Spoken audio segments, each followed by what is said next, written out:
Thailand is planning to ease COVID-19 restrictions by reopening schools and some businesses next week.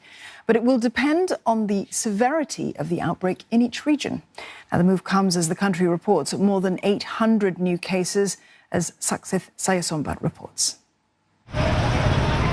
The easing of the restrictions come as nationwide infection numbers are trending downwards, with the notable exception of Samut Sakhon province, the origin of the current wave, where hundreds of cases are now being confirmed on a daily basis as a result of mass tests there. These restrictions have been introduced in a very granular and regional manner, so in order to avoid a nationwide lockdown, so the easing of these restrictions will be done in a similar manner, some might say piecemeal. Take the capital Bangkok, just next to Samut Sakhon, for example.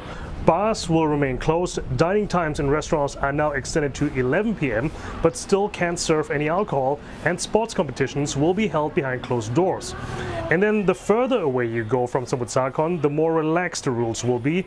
All the way to the north, northeast or south, there are very few restrictions, but have to adhere to safe distancing measures. Schools can also now reopen nationwide. Again, Samut Sakhon is the only exception here.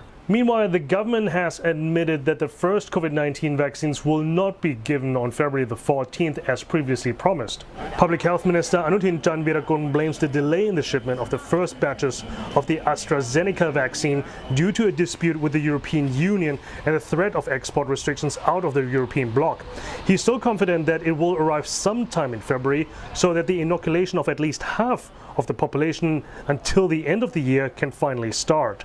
This is the latest setback for the Thai government's vaccine policy, which has been subject to some criticism, saying that the government has prepared too little, too late, especially considering that neighboring countries in the region have already started their vaccination programs. 61 million doses of AstraZeneca will be produced here locally by a pharma company owned by the Crown, though it's not expected to be available until the middle of the year, hence why the government is scrambling to import more shots from elsewhere to bridge the gap.